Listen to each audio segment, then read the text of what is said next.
A pleasant day, everyone. I'm Jasmine Rose P. Adriano, a first-year BS Business Management student from the University of the Philippines, Diliman Extension Program in Pampanga and Olongapo.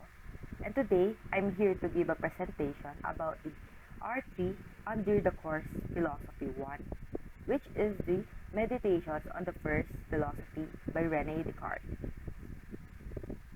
So for this presentation, we have the following objectives. First is to give a brief introduction to epistemology. Second is to discuss the meditations, first and second, of René Descartes' Meditations on First Philosophy. Third is to discuss the sources of knowledge mentioned in the text. And lastly is to differentiate rationalism and empiricism.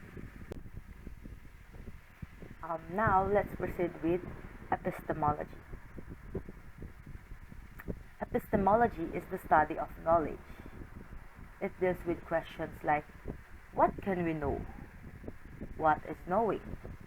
What is knowledge itself? How do we acquire knowledge? Or what is knowledge all about? Basically, it tackles the whats and hows and even the whys when it comes to knowledge. The term epistemology is actually derived from the Greek words episteme and logos.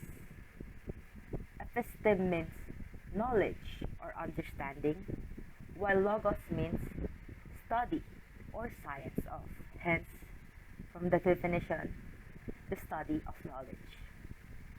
You may wonder why I have to introduce this concept in the first place. Why am I discussing epistemology? And to answer that question, it is because René Descartes' approach to the theory of knowledge plays a prominent role in shaping the agenda of early modern philosophy. And the work that we are going to tackle is something related to this. But first, who is this René Descartes? We have to know who is it.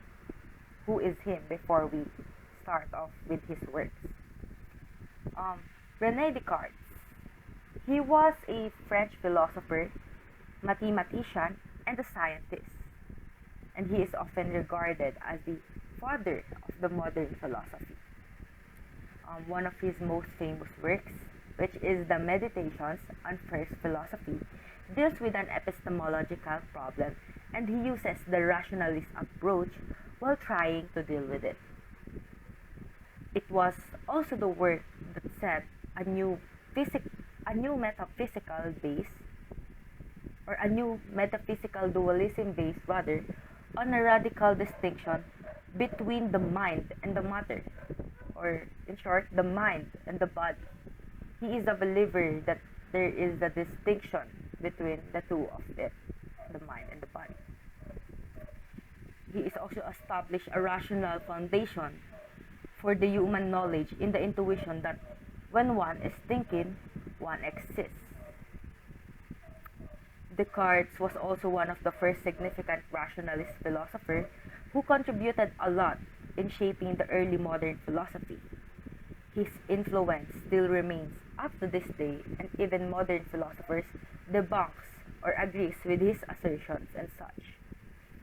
The fact that we're having a lecture regarding him says a lot about his contributions in the modern world philosophy. Now, let's delve deeper into his famous works, which is the Meditations on the First Philosophy. Most of us might associate the word meditation as a practice that involves focusing or clearing your mind. You may use different combination of mental and physical techniques to clear your mind, or in general we see it as a contemplation or even relaxation of the mind and the body, wherein we can sort of relieve our stress. That's how we perceive it when we heard of the word meditation. Or some of you may pop up the image of the one wherein we're sitting in an emptiness, imagining things, or simply just clearing our mind, closing our eyes, just like that. But however, in philosophy, it is a profound and extended contemplation or reflection in order to achieve focused attention to gain insight into oneself and the world. So we're like about to enter what does Descartes thinks whenever he likes to contemplate or gain insights, or like in general just thinking of new things, or like debunking things. So it was sort of like that. The Meditations on First Philosophy by Descartes is composed of 6 meditations, but we will only discuss nor summarize the first 2 in this presentation. So let's start off. In the first meditations, Descartes opens the first meditation asserting the need to demolish everything he knows completely and start again right from the foundations, as he wanted to find a foundation of knowledge that has the kind of security that can stand up against the doubts of the strongest skepticism. It sort of introduces Descartes' method of doubt. His reason for this is that he feels like he's been wrong so many times, like his beliefs, it is wrong. It's like he's doubting his own beliefs. And he is not entirely sure why he believes on certain things. Like whenever we feel like we do not know things, we tend to doubt it, and we have to like discover it. It pushes us and it urges us. It urges us to think more. So it's like that for Descartes. He casts on the doubts on what he believes as of now. Like for example, this is the time where he contemplates. He doesn't think that what he knows already is something that is right or either wrong. So he wants to build up an entire new belief system on a solid ground. So to do this, he says that he must first doubt all of his previous beliefs. In order to doubt all of his beliefs, he seeks to locate the foundations on his beliefs. Like it's like going back to zero. Then if he can doubt the foundation, then logically the whole set of beliefs resting on that foundation will also fail. And the first meditations also introduces us to the thought that knowledge can be acquired into 2 ways. The first one is the senses, wherein we perceive based on our 5 senses. The vision, hearing, smell, taste, or the touch. While the second one is through our intellect, wherein we use as our reasoning in order to achieve knowledge. And between these 2 sources of knowledge, in the first meditations, if you will read it, Descartes asserted that the senses can be deceived. He doesn't fully trust our senses. He employs the argument of dreaming, wherein it demonstrates the ambiguity of the information provided by the senses. And he also uses one of this so-called the demon argument, wherein it stated that there might be an evil one who can trick us into believing what we hold to be true when we use our perception or merely our senses. Descartes strongly believed that the reasoning is the best way to know something or to gain knowledge. It's like he's using like senses versus our intellect or logical reasoning. I would also like to share one of the main points on Plato's allegory of the cave as an example on how we can be deceived by our senses. In the allegory, it was stated that humans only look through shadows and perceive it as something that they want without tinkering or verifying if what they see through the shadows is the reality from the outside world. It's like when we were in our childhood. I don't know if you do this too, but we often do shadow shows wherein we create a silhouette of like a dog like this, or an animal, or any other animals like a bird or whatsoever, a whale. We do sort of things when we were in our childhood. So now, I want you to imagine if you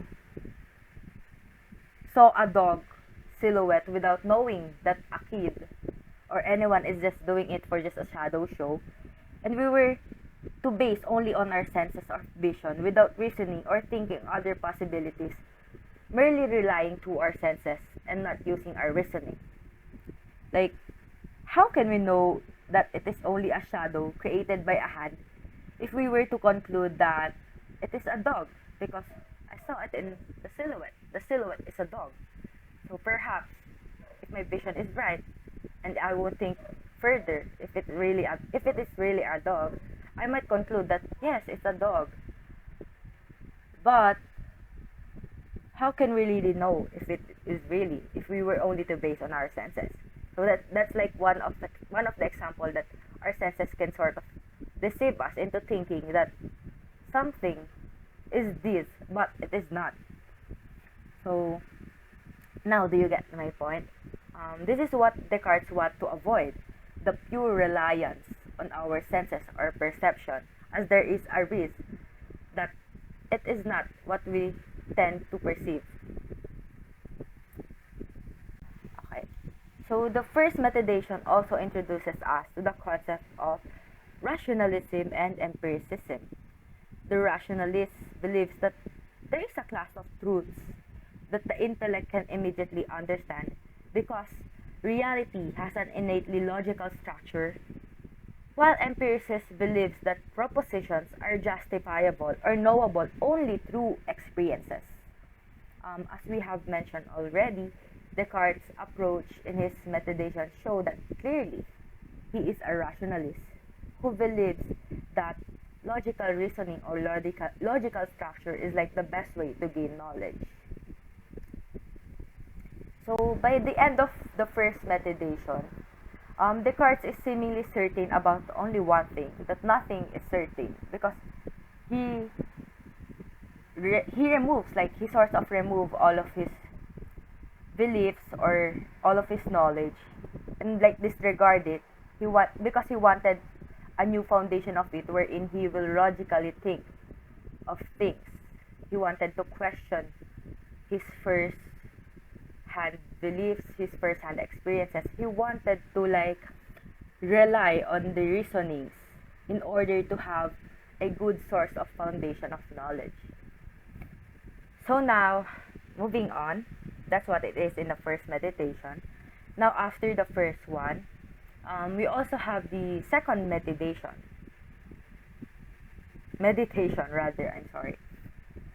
Descartes' most famous saying, "I think, therefore I am," is applicable in his arguments in here.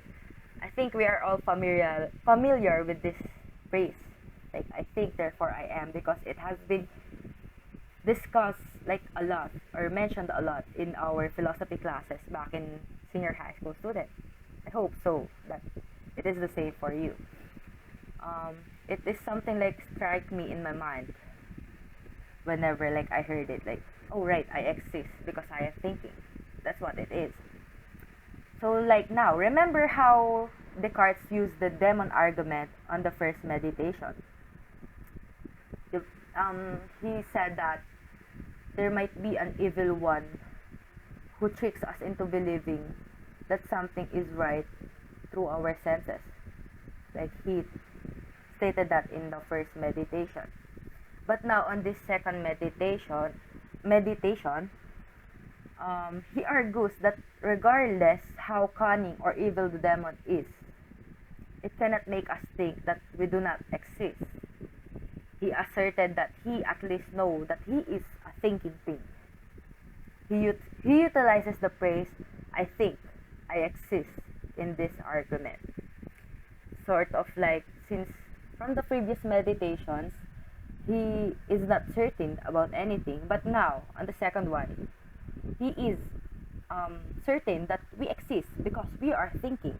And it is also connected to how he is a rationalist, because since we use our reasoning or logic or intellect mainly for gaining knowledge. Next one is like he also asserted another argument, which is the piece of wax argument. In this assertion, Descartes makes the case that bodies are perceived by the mind rather than the senses by bringing a piece of wax to a close fire. Like, I want you to imagine this. He put a piece of wax in a fire wherein there's a heat, and if there's a heat near a wax, it tends to melt, right? So the wax both gets new qualities and loses all of its previously useful ones. Like, for example, a candle. We lit the candle into a fire. It's melted, and like the physical structure that we see in our vision changes. But how do we know if it is still a wax? That's like the argument of Descartes in the second meditations. Since it gets new qualities and it loses all of the previous ones. So he says that if these characteristics alone were all that existed, and we would have to draw the conclusion that one object had been destroyed and another one is produced. The intellect recognizes that the fundamental nature of the body is its spatial extension, which is maintained, or rather modified since it melted, despite changes in the sensory attributes of it. Like, we can still know that it is a piece of wax if we know the qualities of it when we think of it. Like, if we debug it in our minds that it is still a wax even though it has been melted. So, like, at the second meditation, he established that we can be certain that we actually exist, and like we can trust our logical and reasoning thoughts whenever we try to acquire new knowledge. So that's it. Before I end my presentation, I would like to encourage all of you to read, contemplate, or even argue with Descartes' assertion. It was definitely a good read. I would also like to share some of my reactions regarding the first two meditations. From the first two, it was established that rationalism is sort of the best way to gain knowledge, and our senses can deceive us, to which I kind of opposed to, because even though our senses or experiences can deceive us, like how Descartes said or stated, it is just like in a qualitative or in a quantitative research.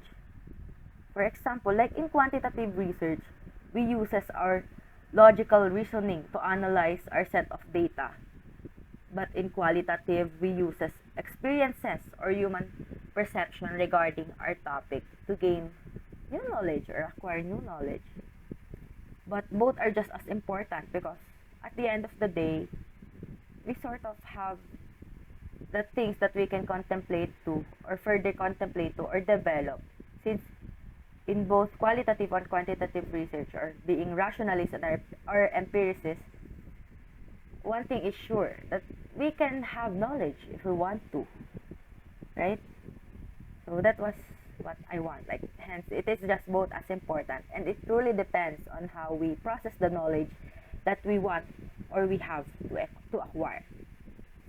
So before ending this, I would like to leave a remark that knowledge is power, and I sincerely hope that we, as a scholar ng bayan, my fellow scholar ng bayan, ISCO and ISCA, that we will utilize it for the betterment, not just for ourselves, but for the betterment of our country, of our society, or even the whole world. Padayon, scholar ng bayan, I hope you will have the time to check upon your knowledge and deeply contemplate if it is right or wrong, like what is Descartes doing. This concludes my presentation. Thank you for listening. And if you have any questions, you can send me a message through what is flashed on the screen.